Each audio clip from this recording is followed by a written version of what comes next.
بسم اللہ الرحمن الرحیم۔ السلام علیکم ورحمۃ اللہ وبرکاتہ۔ فجر کی نماز کے بعد 11 دفعہ یہ دعائیں پڑھیں۔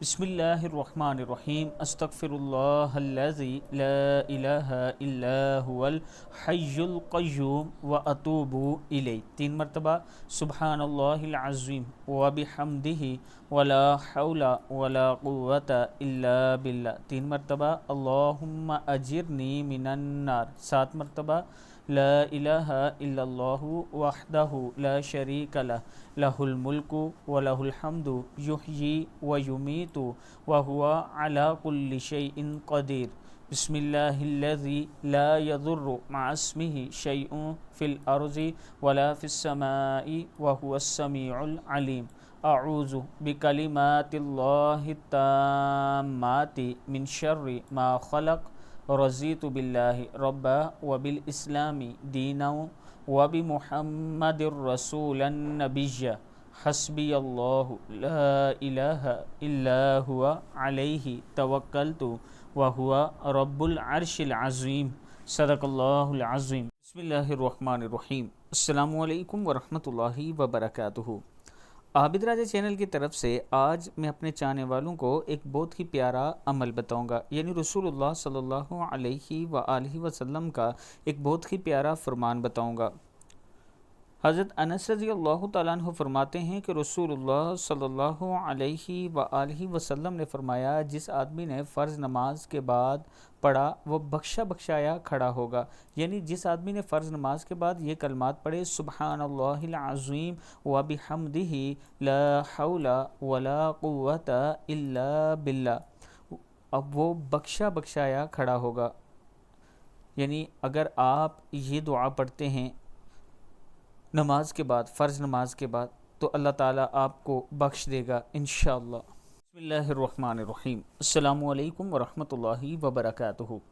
اٹکا ہوا کام ہو جائے گا۔ جب بھی کوئی مشکل پیش آئے، چاشت کی نماز ادا کریں، سلام پھیرنے کے بعد 152 مرتبہ سورہ علم نشرح پڑھیں، جس مقصد کے لیے عمل کریں گے انشاءاللہ اس مقصد میں کامیاب ہوں گے۔ یعنی سورہ علم نشرح لک صدرک جو ہے یہ 152 ٹائم پڑھنی ہے آپ نے، اور پھر اللہ کے حضور دعا کرنی ہے، اللہ تعالیٰ ضرور قبول کرے گا۔ بسم اللہ الرحمن الرحیم۔ السلام علیکم ورحمۃ اللہ وبرکاتہ۔ اللہ کے ان ناموں کے ساتھ اللہ سے مدد طلب کیا کریں۔ پہلا نام ہے یا قابض، 30 بار جو ہر روز پڑھے گا انشاءاللہ وہ دشمن پر فتح پائے گا۔ یا رافع، 20 بار جو روزانہ پڑھے گا انشاءاللہ اس کی مراد پوری ہوگی۔ یا بصیر، 7 بار جو روزانہ بوقت عصر پڑھے گا انشاءاللہ اچانک موت سے وہ بچا رہے گا، محفوظ رہے گا۔ یا سمیع، 100 بار جو روزانہ پڑھے اس دوران گفتگو نہ کرے اور پڑھ کر دعا مانگے، انشاءاللہ جو مانگے گا پائے گا۔ اور یا حکیم، 80 بار جو روزانہ 5 نمازوں کے بعد پڑھ لیا کرے انشاءاللہ کسی کا وہ محتاج نہیں ہوگا۔ اللہ تعالیٰ کے حضور توبہ استغفار کرتے رہا کریں۔ بسم اللہ الرحمن الرحیم۔ السلام علیکم ورحمۃ اللہ وبرکاتہ۔ چلتے پھرتے سورہ توبہ کی آخری 2 آیات پڑھیں، آپ کے مسائل انشاءاللہ صرف 8 دن میں حل ہو جائیں گے۔ سورہ توبہ کی آخری 2 آیات پڑھیں۔ بسم اللہ الرحمن الرحیم۔